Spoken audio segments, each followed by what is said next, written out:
and a critical care medicine faculty at Wake Forest University School of Medicine in Winston-Salem, North Carolina. And I will be the moderator of this wonderful session today on the techniques for respiratory support beyond extracorporeal membrane oxygenation. This session is organized by the Society of Critical Care Medicine. To give adequate time to our speakers, we'll conduct the Q&A at the end of the session. So please jot down your thoughts and be ready for an engaging discussion during the Q&A. Okay, so let's get started. It's my pleasure to introduce our first speaker, Dr. Andrew Petrilli, who is a very good colleague of mine. Dr. Petrilli is emergency medicine trained intensivist. He's an assistant professor of medicine and anesthesiology in the Division of Critical Care Medicine at Wake Forest University School of Medicine in Winston-Salem, North Carolina. And he will be discussing about pulmonary vasodilators in the management of refractory hypoxemia. All yours, Dr. Petrilli. Oh, thank you so much, Bhavita, for the kind introduction. It's a pleasure to be here. Thank you for having me. Let me go ahead and share my slides here.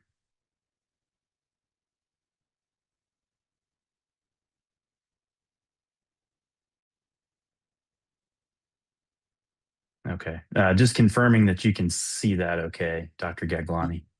Yes. Yes. Perfect. So as Dr. Gaglani said, I'm Andrew Petrilli. I am an assistant professor in medicine and anesthesiology at Wake Forest University School of Medicine in Winston-Salem, North Carolina. And my talk today is on inhaled pulmonary vasodilator therapy and refractory hypoxemic respiratory failure. I have no disclosures to share. Our objectives today, so we will describe the physiologic underpinnings of inhaled pulmonary vasodilator use in refractory hypoxemic respiratory failure. We will clinically examine the evidence supporting inhaled pulmonary vasodilators and the specific clinical situations in which they're utilized the most. And then from a practical clinical practice standpoint, we will discuss the specific clinical scenarios and patient populations in which inhaled pulmonary vasodilators yield the most clinical benefit. So just to give some background, let's talk about pulmonary vascular physiology, specifically in hypoxemic respiratory failure and why these medications are beneficial. So as opposed to the systemic circulation in which oxygen supply demand mismatch yield the most leads to regional increases in blood flow, so just to get tissue beds and organs to minimize ischemic damage. In the lungs, most oxygen tissue or oxygen tension is due to diffusion from regional alveoli rather than blood flow systemically from the bronchial arteries. So in the lungs, the effect is the opposite, and hypoxia results in regional vasoconstriction. So why the opposite effect? If we recall, the primary function of the lung tissue is to oxygenate systemic circulation with maximum blood efficiency. So this response is adaptive in order to achieve that goal. So when there is a regional reduction in ventilation or oxygenation or both due to airflow obstruction, inflammation, some sort of alveolar filling process, ARDS, pneumonia, etc., and there's a threat to delivery of fully oxygenated blood to the systemic circulation, the lungs response is something called an Euler-Liljestrand mechanism, which was first described in the early 50s, actually in the pulmonary vascular bed of cats. But it essentially describes the way in which the pulmonary vasculature constricts in the setting of hypoxia to maintain V2 matching. Is something called an Euler-Liljestrand. Graphically, it looks like this described. So figure A on the left is essentially normal alveolar cavity, essentially described in a homeostatic state in which there's normal ventilation and perfusion. So the blue is the alveolar beds, the lighter blue here is the pulmonary artery, and then the red is the oxygenated pulmonary veins draining those beds. And there's homogeneous VQ matching there. Figure B is any situation in which there's a mechanical obstruction, bronchoconstriction, inflammation, mucus plugging. Can also be applied to any situation in which there is an alveolar filling process, such as pneumonia or ARDS, that leads to regional hypoxic pulmonary vasoconstriction. So, in that alveolar unit, the pulmonary artery and the pulmonary vein constrict essentially to shunt blood towards the more well-oxygenated and well-ventilated lung units, to maintain the most efficient oxygen that leads to systemic blood possible in that lung region. In that alveolar, and then Figure C represents a situation of global hypoxia, in which there is essentially poor ventilation and oxygenation of all the alveolar lung units, and there's diffuse generalized pulmonary vascular constriction in the alveolar and the pulmonary venous beds, and that with global hypoxemia and significantly increased pulmonary vascular resistance, in which there is at the cellular level, the pathways in which this process is mediated really kind of all come down to endothelial cell function.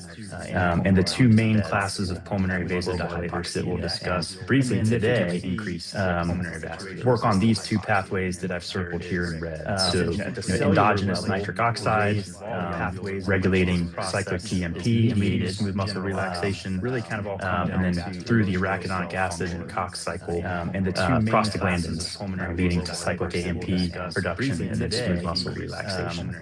Work on these two pathways.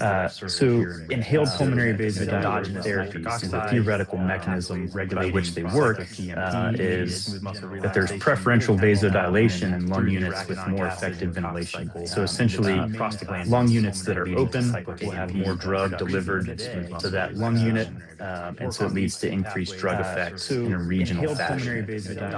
So this leads to blood flow being directed away from more poorly ventilated lung units, which improves the overall ventilation and perfusion matching in the overall lung parenchyma. Reduced hypoxic vasoconstriction leads to improved pulmonary hypertension and decreases in RV afterload, improving the pulmonary vascular mechanics. And one of the significant advantages of inhaled pulmonary vasodilator therapies is they really are few systemic side effects. So they have a short half-life, they're delivered locally to the tissues, and there's very little systemic absorption. Hypertension and decreases.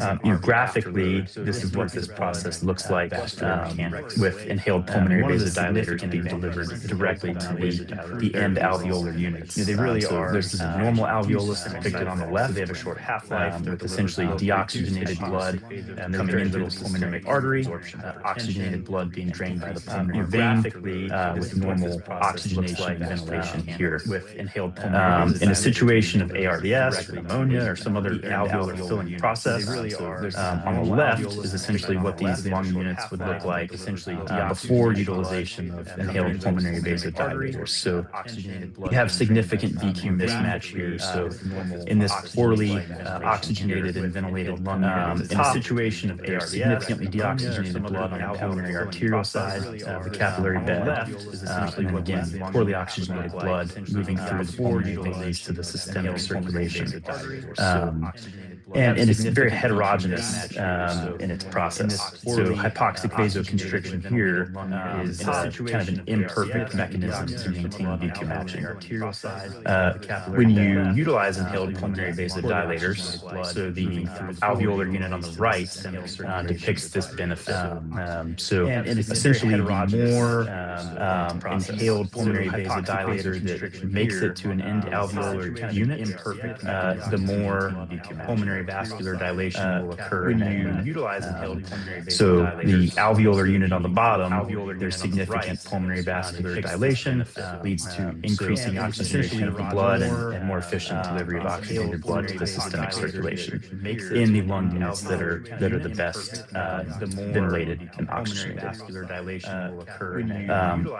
Briefly, just from a pharmacology standpoint, so the two main classes of inhaled pulmonary vasodilators that are the best studied are inhaled prostacyclin analogs, and this is by far the most popular would be inhaled epoprostenol.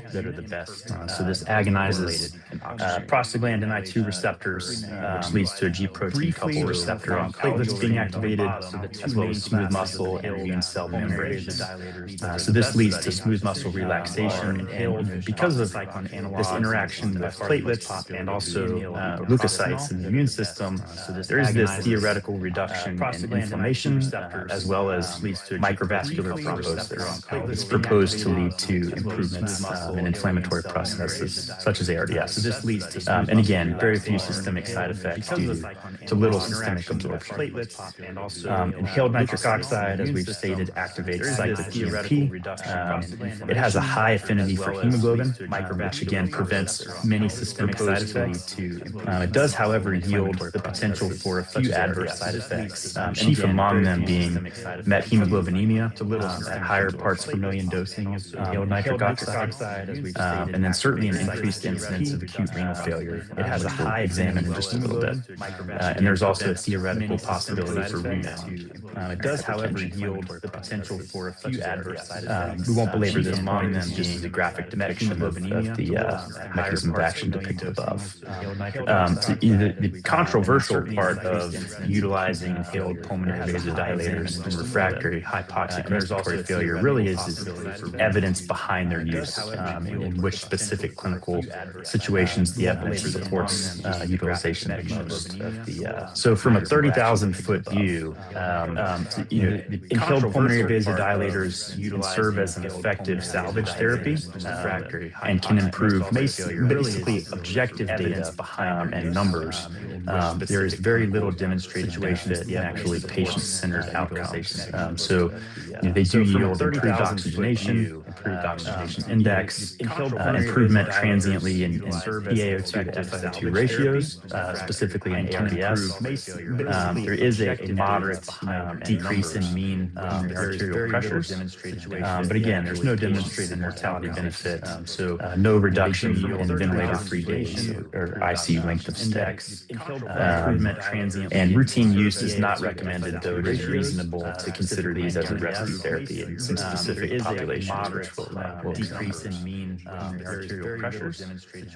So some of the first significant studies regarding inhaled nitric oxide specifically kind of coincide chronologically with the early ARDS literature, the ARMA trial, et cetera, in the late 90s, early 2000s. So this is an interesting article in Critical Care Medicine in 1998, essentially in which Dellinger et al. Enrolled 177 patients over approximately 14 months. Their main early outcome of interest was PaO2 changes based on inhaled nitric oxide dosing. So this is an interesting article. They found significant toxicity of inhaled nitric oxide at doses over 40 parts per million, with increasing incidence of methemoglobinemia and renal replacement therapy being required. But there's this interesting phenomenon in which, particularly over the first 24 to 36 hours, they found a significant and statistically significant improvement in PaO2 in this patient population. Through the H1N1 pandemic, kind of into the early 2010s, 2010s, there was a few more randomized control trials of inhaled nitric oxide and PaO2. Most of these, however, are retrospective cohort studies. So in Critical Care Medicine in 2014, Adhikar et al. Performed this systematic review and meta-analysis, which was significant in that there was this proposed benefit that maybe inhaled nitric oxide would yield further improvement in patients with poor P to F ratios, so severe hypoxia and critical care failure, with P to F ratios less than 100. That did not bear out in this systematic review. So essentially, there was no difference between placebo or control groups and nitric oxide for moderate or severe respiratory failure. Severe hypoxia and critical care failure. Prostaglandins, however, demonstrate better early evidence. And so this systematic review and meta-analysis there was no difference in 2015 of 14 randomized control trials and observational studies demonstrated clear benefit. Again, mainly in objective data and patient-centered outcomes. But the composite outcome here of improvement in PaO2 to FiO2 ratio was significant. Favored inhaled prostaglandins. And then again, specifically looking just at PaO2 and mean PA pressures. Again, mainly in the composite data favors inhaled prostaglandins. prostacyclin therapy. But the composite outcome here, this all kind of comes to a head in this nice Cochrane review in 2016, in which again they demonstrated that there is no overall mortality benefit from inhaled prostaglandins or from inhaled nitric oxide in children or adults. However, there's a modest increase in P to F ratio, no statistically significant difference in ventilator-free days, but there was this signal for increasing incidence of renal impairment, specifically with inhaled nitric oxide, which is a common thread in this data in children or adults. As we move into the COVID-19 pandemic, nitric oxide and inhaled prostaglandins were both widely used, and sometimes but there was this signal for increasing incidence at first as mainly a palliative measure, and then as we move through the pandemic, more as a salvage therapy.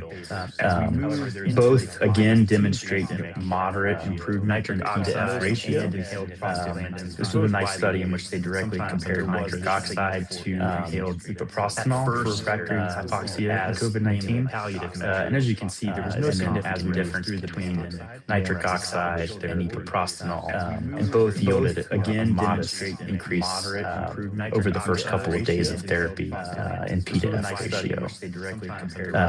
I did think it was interesting in this particular study, there was a significant difference in the patient population as far as incidences of proning. Many more of the patients receiving inhaled epoprostenol being placed in prone position over the nitric oxide group in P to F ratio. I did think it was interesting, and this all essentially is distilled into the surviving sepsis guidelines for COVID-19 specifically, in which routine use of inhaled nitric oxide is recommended again. However, inhaled pulmonary vasodilators, nitric oxide, or inhaled prostacyclins are suggested as a rescue therapy. If there's no rapid improvement, then the treatment should be tapered off, which is concordant with the data that we've examined. From a cost standpoint, most centers seem to be moving away from inhaled nitric oxide and toward inhaled prostacyclins, with inhaled epoprostenol being kind of the chief among them. Significantly less total cost to institutions, and then cost of therapy per patient as well. Significantly less inhaled epoprostenol. This was interesting in thinking about specific patient populations who may benefit more in hypoxemic respiratory failure than just all significantly less total cost. When, particularly in the cardiothoracic surgical literature, when you look at patients with pre-existing pulmonary hypertension or pre-existing right ventricular systolic dysfunction who then undergo cardiac surgery, there is a significant benefit not only in the pulmonary vascular resistance with inhaled pulmonary vasodilators, in this case specifically inhaled prostacyclin, but also in a modest decrease in cardiac index and a significant decrease in pulmonary arterial pressures.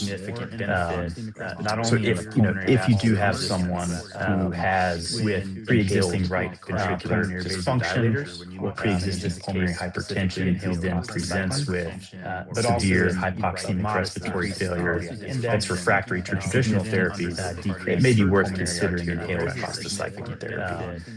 This is obviously something that needs to be studied further in a randomized controlled trial fashion. I just included this here for a generic inhaled epoprostenol dosing because folks might not be familiar. This is typically delivered, it may be worth a closed system, either via an endotracheal tube and a ventilator, occasionally through heated high-flow nasal cannula or BiPAP, via an aerogen or nebulized system. Most institutions will start at the more significant dosing end of the spectrum and then wean with patient improvement. So you'll find that many places start at the 50 milligrams per kilogram per minute and then wean with clinical improvement. Here are my references. I will hold any questions for the end. Thank you very much. Significant dosing end of the spectrum and then wean with patient improvement. Well, thank you very much, you'll Dr. find that many Petrilli. places start at the We'll 50 move milligrams per forward, kilogram and per again, with minute, great pleasure, and I then would wean like with to clinical introduce our next speaker, Dr. Catherine Pendleton. Here are my She's an references. associate professor at Division of Pulmonary Allergy, Thank you Critical very Care, much. and Sleep Medicine, and section head of Critical Care at the University of Minnesota, USA. And she will be discussing on focusing on the basics, prone positioning, and neuromuscular blockade. Dr. Catherine Pendleton, Wonderful. Thank you so very much for the introduction and for the invitation to present to you Critical today. Care and Sleep Medicine, and section head of Critical my Care at the screen here. University of Minnesota, USA. And she will be discussing on focusing on the basics, prone positioning, and neuromuscular blockade. Dr. Catherine Pendleton, Wonderful. Thank you. Are you able to see my slides? For the introduction and for the yes. invitation to present Beautiful. to you Critical today. Care and Sleep Medicine, and section head of So, Critical Care as at the said, I will be University of speaking about Minnesota, prone USA. positioning and neuromuscular blocking agents in acute respiratory distress syndrome. You've already heard who I am and where I'm from. I will just add that I have no financial disclosures or other relevant disclosures. My objectives for this talk are to describe the current evidence base for prone positioning and use of neuromuscular blocking agents in moderate to severe ARDS, including review of the key landmark trials and their impacts on patient outcomes. I will just to discuss some barriers and facilitators to the consistent implementation of prone positioning in clinical practice despite this demonstrated mortality benefit. And in the end, we'll explore some emerging research on ARDS phenotyping and its potential to guide individualized application of these therapies. Trials and their impacts on patient outcomes. So the first case series of prone positioning was published all the way back in 1976 and included 5 patients with ARDS who were placed on it. In this small cohort study, they concluded that 180-degree changes in position favorably altered PaO2 values and improved mechanical toilet for these patients. In their conclusion, they also noted enthusiastic support from nursing staff all the way back many years ago. 5 patients with ARDS who were placed on it. In this small cohort study, they concluded that 180-degree changes in So what is the physiologic premise of proning? The mechanisms by which proning works are not completely understood. In their conclusion, they are thought to be related to a combination of factors which include improved alveolar recruitment, allowing for redistribution of ventilation towards the dorsal areas of the lungs, which may be better perfused, thereby allowing for improvement in BQ matching. So what is the This also allows for more uniform distribution of tidal volume to the lung units. From the mechanical perspective, placing a patient prone also redirects the compressive forces of the heart and chest wall away from the lungs. And finally, is explicitly called out in the case series that I just showed you. Prone positioning allows for improved postural drainage of respiratory secretions. This also allows for more uniform distribution of So how have we come all the way from that case series in 1976 to present day? The first major randomized controlled trial of prone positioning was published by Gatnoni in 2001. And finally, it included patients with P to F ratio less than 200 on at least 5 of PEEP, but allowed for a P to F ratio of up to 300 if they were on 10 or more. So how have we come all the way? Their primary outcomes were 10-day and 6-month mortality, and the study found that proning improved oxygenation, but they did not find any impact on mortality. This was followed by a study from Gurin published in 2004 that included 791 patients with a PDF ratio of less than 300. They were prone for 8 hours at a time. And in this study, they found that the P to F ratio was significantly higher in the prone group, but they also did not observe any differences in their primary outcome of 28-day mortality. They did note an increase in adverse outcomes associated with proning, including pressure sores and endotracheal tube obstructions. A study by Mancebo et al. In 2006 followed this. They used longer proning sessions of 17 to 20 hours and included patients with any diagnosis of ARDS. You can see here that they had more lung-protected tidal volumes, and this study showed an overall decrease in ICU mortality with prone positioning, but this difference difference was not statistically significant. In 2008 came another study. There was no significant difference in 28-day mortality in this study, but they did observe a statistically non-significant 10% decrease in mortality in favor of prone positioning in a subgroup analysis of patients that had severe hypoxemia. But this difference was not. So this brings us to the PROCEIVA trial, which I'm sure you are all familiar with. This included 466 patients with severe ARDS as defined by a P to F ratio of less than 150, on at least an FiO2 of 60% and at least a PEEP of 5. These inclusion criteria were confirmed after 12 to 24 hours of stabilization. Most patients included in the study had ARDS from pneumonia. The time from intubation to randomization was pretty quick at right around 30 hours in both groups, and the time from randomization to be placed prone was also quick at just under 1 hour. They used a proning strategy of at least 16 hours daily and used lung protective ventilation according to the ARMA study, and their primary outcome was 28-day all-cause mortality. This table on the left here shows you the ventilatory settings and respiratory system mechanics from both groups, all of which you can see are pretty equally matched. You can see they did a nice job of adhering to lung protective ventilation metrics with tidal volumes in both groups averaging right around that 6 cc per kilogram ideal body weight mark. I'd additionally like to draw your attention to two other items of note, which I've added here at the bottom. First, that a substantial portion of patients in both study arms received neuromuscular blockers, 82% in the supine group and 91% in the prone group. Of course, this trial was conducted before we had results from the ROSE trial, and so routine use of neuromuscular blocking agents in patients with this severity of ARDS would have been a standard of care at this time. With regards to steroid use, we see that about 40% of patients in both groups were receiving steroids. This Kaplan-Meier curve, which I'm sure you've all seen, shows excellent separation between the groups in terms of mortality benefit, clearly favoring the prone group, with the results of this study showing a 17% reduction in mortality with a number needed to treat of 6, which is pretty overwhelming for critical care studies. Although I think that we would all agree that prone positioning represents a standard of care in severe ARDS, studies would suggest that we aren't as good at it as we may think. This is an interesting research letter from 2018 that looked at published reports of ARDS in patients who were receiving VV ECMO. After review of the reports and some independent correspondence with the respective authors, the study found that the majority, in this case nearly 70% of patients who went on to receive ECMO did not receive a trial of proning first. This presents a problem because in addition to the proven mortality benefits from the PROCEIVA trial, which I just showed you, proning is an inexpensive intervention that does not require complex technology or expertise. A different study by Bastin et al. Did a cost savings analysis and found that interventions that increase utilization of prone positioning would be cost effective from both a healthcare cost perspective as well as an improvement in showing improvement in quality adjusted life years. This is data from a more recent retrospective study of variation and application of prone positioning. It was published just this year. It included patients from surgical and medical intensive care units at a single tertiary care center in the United States.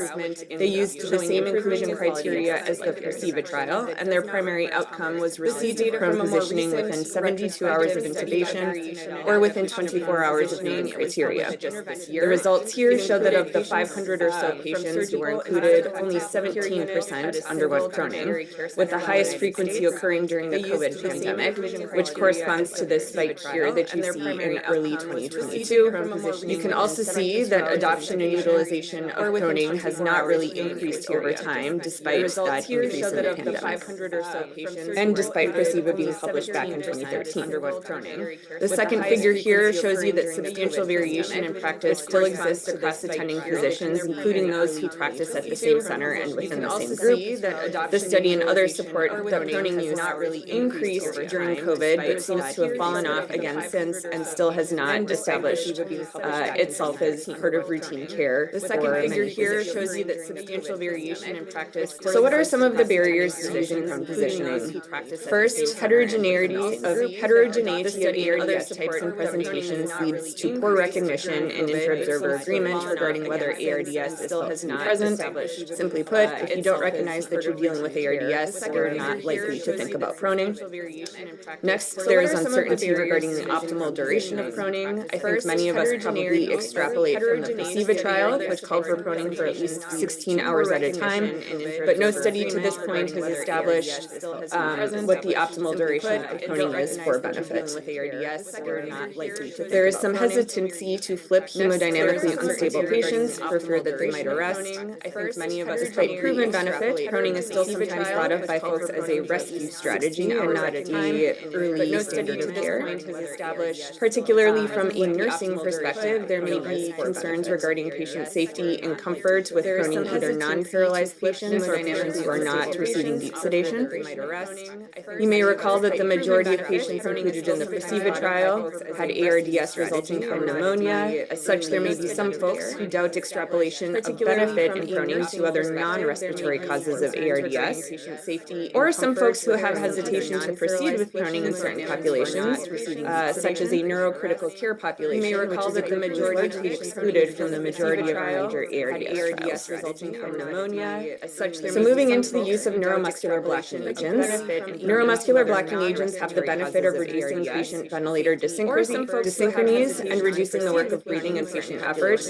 These are things that potentially contribute to second hits in ARDS, either from self-induced lung injury or from ventilator-induced lung injury. The thought is that reducing further lung injury may favorably decrease inflammatory cytokine production or biotrauma, which may also contribute to second hits.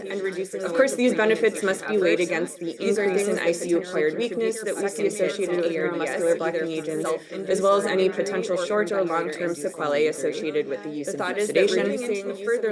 In the first major trial looking at neuromuscular blocking agent use, Secure-Assist, they did find that early use of neuromuscular blocking agents was associated with improved 90-day survival, more event-free days, and less barotrauma, which initially supported routine use in patients with severe ARDS. But then came the ROSE trial, which included about 1,000 patients with severe ARDS. Patients in the treatment arm here received early deep sedation and paralysis with cisatracurium. All patients received a high PEEP, low tidal volume ventilation strategy. In this trial, there was no difference in any of the outcomes of interest, which included both in-hospital and 90-day mortality, as well as ventilator and ICU-free days.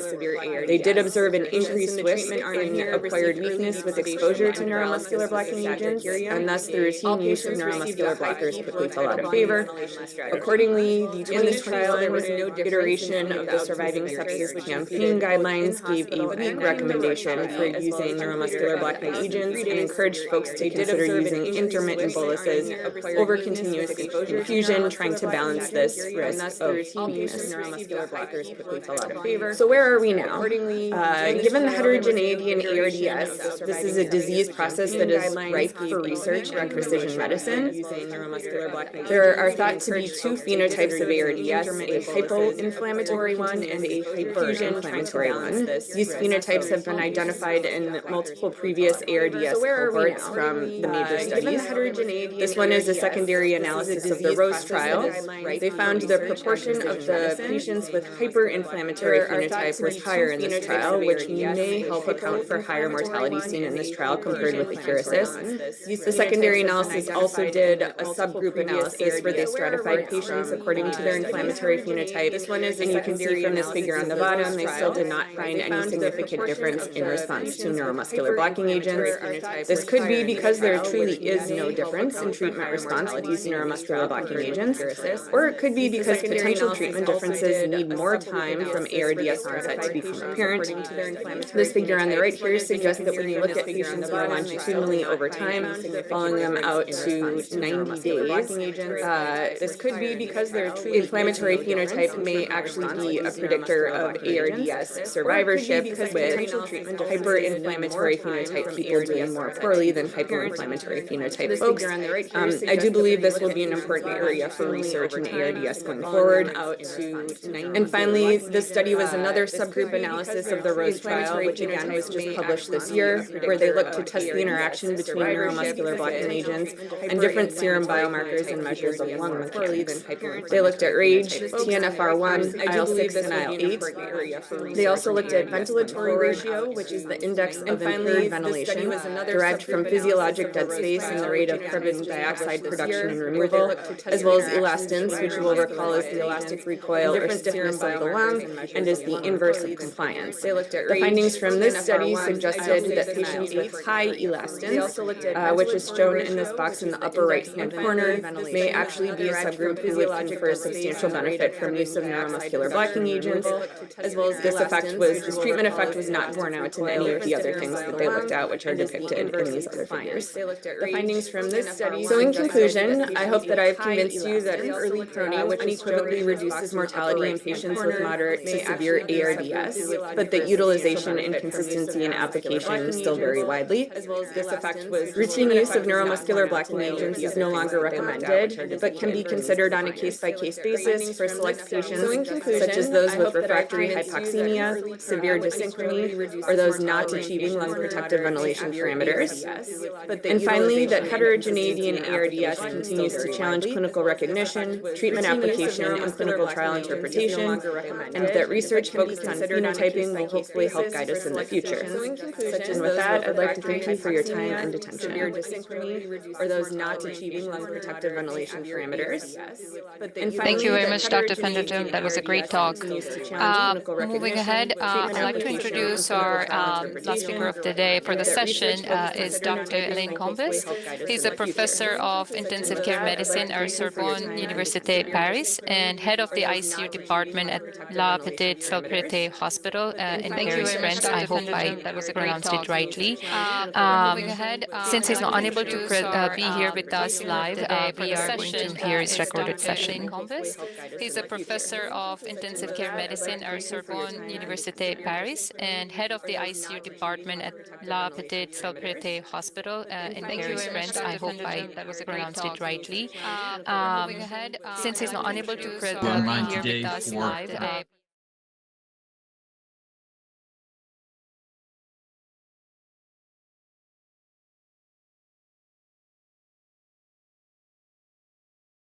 Hello, it's my great pleasure to be with you online today for this meeting.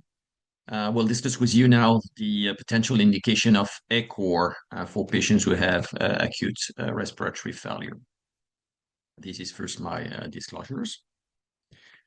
So what is the rationale for using ECMO in ERDS patients? It's to decrease the intensity of mechanical ventilation.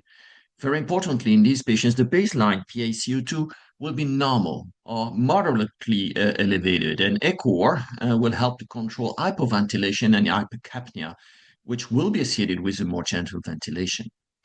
This is something we had described in that JAMA review paper, in which it was stated that to minimize lung stress and strain, there was a need to decrease the tidal volume, the pressure, the plateau pressure, the driving pressure, which is the plateau minus the PEEP, and the respiratory rate. To decrease altogether the components of VILI, ventilator-induced lung injury, volume trauma, barotrauma, atelectrauma, the opening and closing of the alveoli, and biotrauma, the production of pro-inflammatory cytokines within the lungs, which might also spill over into the blood circulation. The driving pressure is actually one of the main driver of mortality in those patients. Once again, it's the plateau minus the PEEP. And when this driving is above 15, it was shown that there was an exponential increase in mortality. It may be also important to control the respiratory rate since that study, which is a sub-study of the LungSafe database, showed that the respiratory rate per se was associated with mortality as an independent predictor, with an increase of mortality of 3% by additional breaths per minute in these patients. Probably was a threshold between 25, maybe up to 28 in these patients. So this is the new paradigm in which the so-called ERDS net strategy might not protect all patients against tidal hyperinflation and the VILI, especially when the P-plats remains elevated in these patients with a delta P of over 15 centimeters of water. So to decrease VT and VILI, maybe you need to decrease the tidal from 6 down to 3 ml per kilo predicted body weight. To decrease the P-plat, probably below 25, with sufficient PEEP to prevent lung recruitment and resulting altogether in a significant decrease in delta P. It's probably also possible with echo to control the respiratory down to less than 20 to have a less impact also on VD. This strategy might be called sometimes CO2 dialysis because the machines which are used may be close to CRT machines or actually CRT machines and with blood flows below 0.5 liters per minute. So there's some preliminary studies, the super extravant study, which tested a strategy of decreasing the tidal to 3 with PEEP setup according to the ARDS-NET IPEEP strategy. And in 39 patients, the tidal was set up to 6, again with this same ARDS-NET high PEEP strategy. And there was actually no difference between the group in terms of MV3 days and mortality. When they looked at the subgroup of patients who had a PF below 150, this time there was a benefit of ECOR, but it was post-hoc and quite fragile actually. This is the reason why we conducted this supernova pilot trial in 3 groups of patients, 95 altogether. Some received a high flow ECOR device, the Mackie or Novalung, running between 1 and 1.5 liters per minute. And another group received the EMO-Lung from A-Lung, which was running around 350 ml per minute. What we did was to decrease the tidal from 6 to 4. By decreasing the tidal, the PEEP plat was decreased from 26 to 23. At the same time, we increased the PEEP to prevent lung recruitment from 12 to 14, and altogether, the driving decreased from 13 down to 9, and it was significant. No difference in PCO2 and pH was well controlled by the ECOR device. And when looking now at the efficacy of those devices, it's obvious that the high flow machines had more efficacy at removing CO2. It was possible also to decrease the respiratory rate with these machines. It was not the case with the EMO-Lung device. And it was also possible to control more efficiently the pH. Adverse events, the other main outcome of that study were reported in close to 40% of the patients, with only 2 having serious adverse events, brain hemorrhage and pneumothorax. It was mostly hemolysis and bleeding, specifically at the cannula site, which was actually more frequent in patients who had the EMO-Lung device. So altogether, we concluded that this strategy was reasonably safe and feasible in these ARDS patients, but still we need for now more evidence. Some came from the REST study, which tested again the EMO-Lung device in patients with hypoxic respiratory failure with a PF below 150. They plan to include at that time 1,100 patients with a primary endpoint of 90-day mortality. The study was actually stopped after only 412 patients were enrolled in March 2020 for 2 main reasons. First, signal for harm.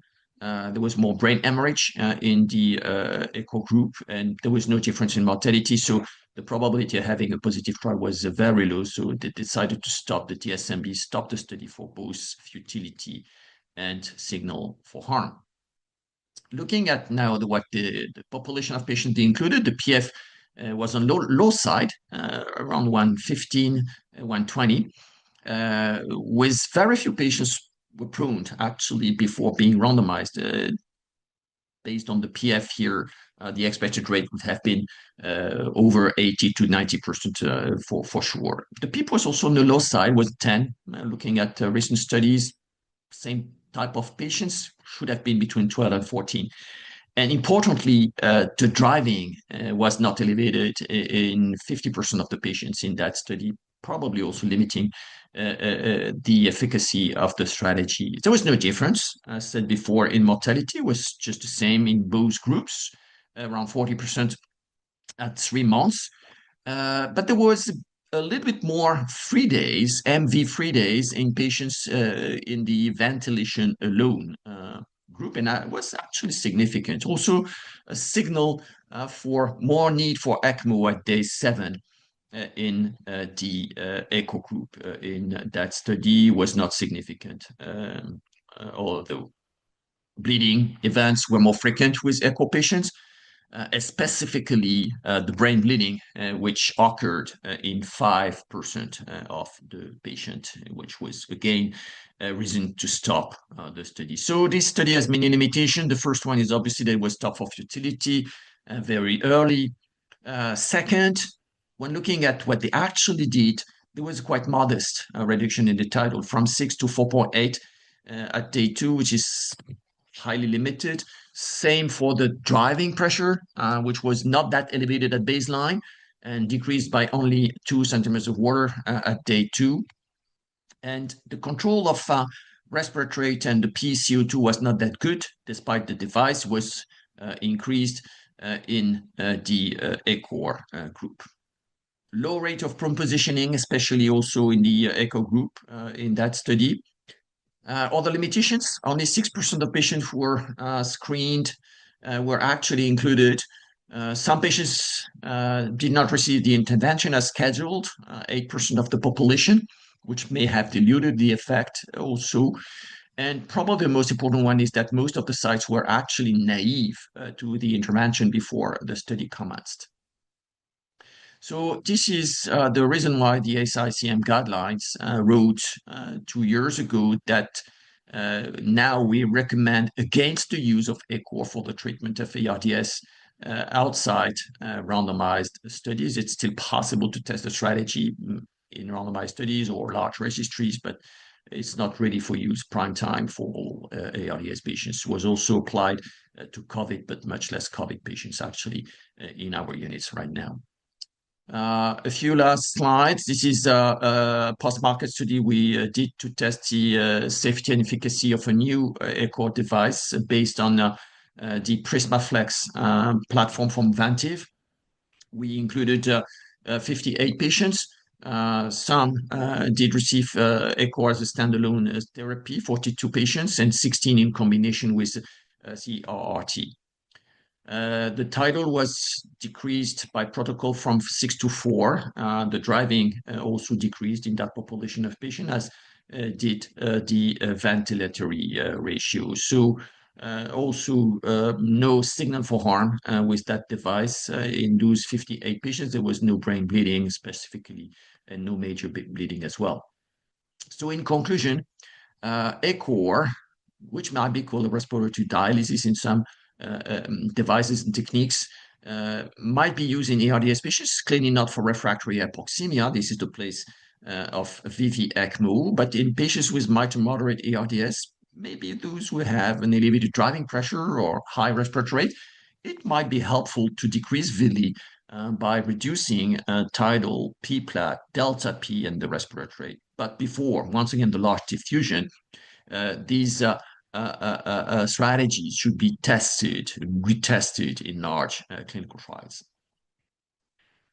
And with that, I would like to thank you very much for listening and to also invite you to our upcoming meeting in next June in Paris, in which we also discussed all these subjects. Thank you.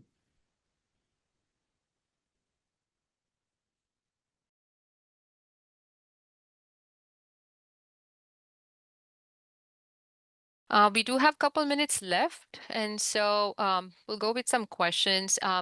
But just to let our audiences know, so Dr. Petrilli and myself, we are part of the same institution, but where we cover different units. And when I say different units, we cover a main campus, which is the parent hospital, and then we have sister hospitals being a part of the same institution. And we just see a wide variety of practice change over there. At one institution, we have feasibility of inhaled epoprostenol and ECMO right away. And then the other institution, which is almost 30 miles drive, there is no inhaled epoprostenol available. We are hoping to start an ECMO program over there soon. And so that leads me to a question that I got from one of our audiences, is that in my city, we don't have any pulmonary vasodilators as such, except for nitric oxide, and not always.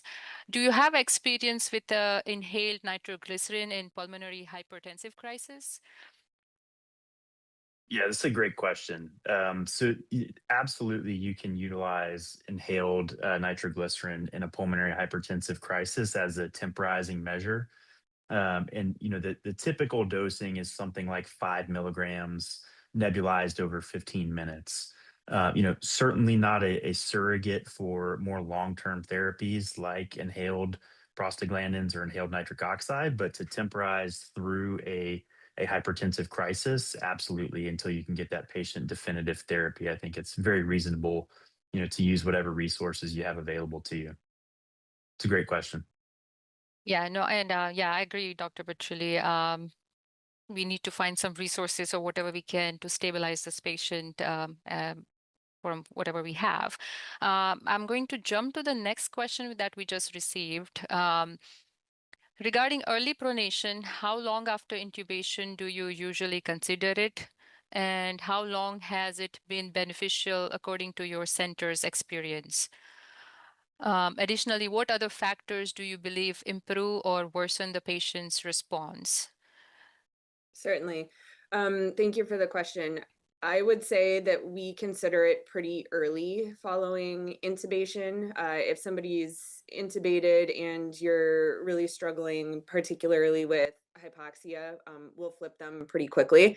So I don't think that there is any call to sort of say you have to have a mandatory stabilization period. If they're intubated, they're hypoxic, we're think that there's at least a reasonable certainty that we're dealing with ARDS and their PDAF ratio is less than 150, we're flipping them early. And then additionally, what other factors do you believe improve or worsen the patient's response? That's really a tough one. I mean, I think in people that are really hemodynamically unstable, there is, and I'm talking about somebody who's maybe on like 3 vasopressors with bad shock, there's a little bit of hesitation to flip them. And so I do think that that barrier of hemodynamic instability is a real one. And then I think, we're generally willing to give most people a trial of proning. If you can always flip them back if they arrest, you have to flip them back for CPR anyway. Where do we not see this working so well? I think late in the phase of ARDS, right? So patients that clinically sort of look like they're progressing more towards fibrotic ARDS, and your issues with, gas exchange are, probably less going the improvements in VQ matching are going to be less favorably affected by proning. I think we see those people do poorly. I think, although I would still try it. And another subset is, if you have somebody with like interstitial lung disease with ARDS pneumonia and you're dealing with fibrotic lungs, it can just be really hard to see improvement with that. So that would be a situation where I think people do worse. So late in the phase of ARDS and underlying fibrosis. And Dr. Pendleton, we have a follow-up question on that saying pronation helps increase the survival of ventilated patients. How many days of pronation are recommended? Yeah, that's another great question. So in my practice, we tend to prone people, for 16, 17 hours at a time and flip them supine. And usually we'll get a blood gas about an hour after we've flipped them supine. And then assuming they tolerate being supine for that period of time, we'll try to let them settle out for those 6 or 7 hours, get the chest x-ray, make sure the feeding tube's in place, get, lines in or echoes or other things you need. And then about an hour before they would be due to be proned again, we'll get another blood gas. And if that P to F ratio has drifted to less than 150, we'll certainly flip them again. And we continue this until either they get better and their P to F ratio is sustained above 150 and you feel like you're making good progress on the vent. For some people, right, who are maybe having a long time of ARDS and maybe not going to improve, I do think after some days, like you inevitably get to a situation where you're proning them, but you're no longer seeing that benefit either in your ability to adjust the ventilator or in that P to F ratio. And then, sometimes at that point, we'll stop proning and say, we're not really seeing any benefit associated with this anymore. I would have to double check this to be definitive, but my understanding from the ProSiva trial, though, was they did prone patients out to like 30 days. So I do think there is good evidence to prone people for many days if feasible and you're continuing to see benefit and their goals of care remain restorative. Thank you, Dr. Pendleton. And one more question here. It says, I would like to ask what recommendations are regarding the management of mechanical ventilation and alveolar recruitment strategies for a patient with traumatic brain injury who also has ARDS. Is it advisable to perform pronation cycles, and what alveolar recruitment strategies can we use? That's a great question. Yes. I will definitely take a crack at this, and then I will welcome my colleagues to chime in on their experience, particularly if they have more experience caring for neurocritical care patients than I do. I think a couple of things here, right? The same group that performed the studies that were published in JAMA regarding driving pressure also published studies that really suggested that blind recruitment maneuvers are no longer recommended and may contribute to, barotrauma and volume trauma. And so I would say that there's probably no situation in which I would recommend a blind recruitment maneuver for any patient at this point. But I do think, right, in terms of other recruitment maneuvers, if you're looking at the ventilator and you're able to, do recruitment maneuvers where you can calculate stress index, for instance, if you have a capability for esophageal pressure monitoring or something like that to help you parse out, right, like what is truly like the transpulmonary pressure. I think, doing recruitment maneuvers in that situation is still safe as long as you're, paying attention to your lung volumes. And if you think about the pressure volume curve, right, like you don't want to be violating that upper inflection point. And so I think as long as you're considering all of those things, you can do that safely. I think with specific respect to neurocritical care patients, for us, this is usually a conversation with our neurocritical care team about how sick are their lungs compared to sort of like how sick their brain is, and recognizing that we're really operating in an evidence-free zone. I will say that we do prone our neurocritical care patients and have done that successfully. And so I think there's less trepidation around that now than there used to be. But if you have somebody, right, like where minor positional changes are affecting their ICP or something like that, I would tread more carefully there. And I'm not sure if anybody else wants to chime in on their perspective.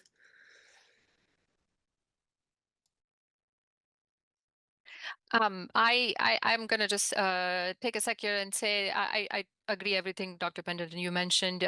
We used to, during COVID times, we used to see TBI patients who had developed ARDS, and on top of them they would have COVID, so that could have complicated the more things. But I agree that we had more lenient on paralyzing these patients while we have safety on monitoring with the ICPs and all, because at that time, the debate of paralyzing was simple compared to how the overall picture goes on with the patients. And so didn't really think that as a contraindication, and thought more to be helpful in those patients, lowering their ICPs and at the same time managing their ARDS. Dr. Petrilli, do you have any other comments on that? No, I totally agree. I mean, I think, I like Dr. Pendleton's comment that, it really is an evidence-free zone. And a lot of it comes down to the individual patient and kind of the risk-benefit analysis. And the more concerned you are about ICP crisis, kind of the more cautiously you have to tread. Yep. Okay, and then I think we're almost done with the timing, but Dr. Petrilli, one question that we discussed about pulmonary vasodilators in refractory hypoxemia, and again, its availability, its consensus based on the guidelines. What kind of trial or data would you like to see in next 5 to 10 years? And what do you think is the biggest unanswered question right now when we talk about pulmonary vasodilators in refractory hypoxemia? Yeah, I think the biggest unanswered question is, is the benefit truly limited to patients with pre-existing pulmonary conditions such as pulmonary hypertension or cor pulmonale, or is there benefit in patients who come in with, normal right heart, normal pulmonary vasculature, and then develop those complications as a result of their acute hypoxemic respiratory failure. So, I think the thing that we're missing is randomized control trial in people without that history of RV dysfunction, without that history of pulmonary hypertension, in whom develop those complications during their ICU stay. I think the primary outcome that we would be most interested in is, patient-centered things rather than just improvement in oxygenation, improvement in P/F ratio. I think it really comes down to, ventilator-free days. Mortality, I think, is a very difficult outcome in critical care medicine studies of all flavors.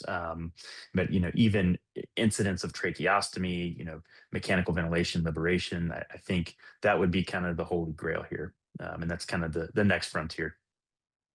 Yeah. No, I definitely agree. And one thing to add on is, we, like you mentioned, that why do we have to wait until it becomes refractory to really use those agents? Why, when we see somebody with ARDS, we know their PF ratio is less than 200. Can a multi-modality treatment plan already be developed in these patients rather than picking one at a time and then waiting until it becomes refractory? I think that will be a exciting question to kind of look into the future. Certainly, there will be confounding biases like we see on prior studies where those patients who were on inhaled ibuprostanol were prone or paralyzed, right? So I think having that strategies all together, but early in the phase and looking into data for that will be in a randomized fashion will be very helpful.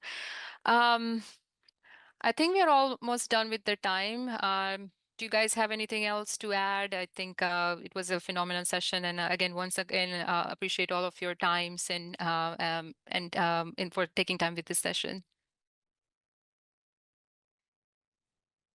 Yeah, no, I just want to say thanks again for having me. I truly enjoyed the conversation. This was great.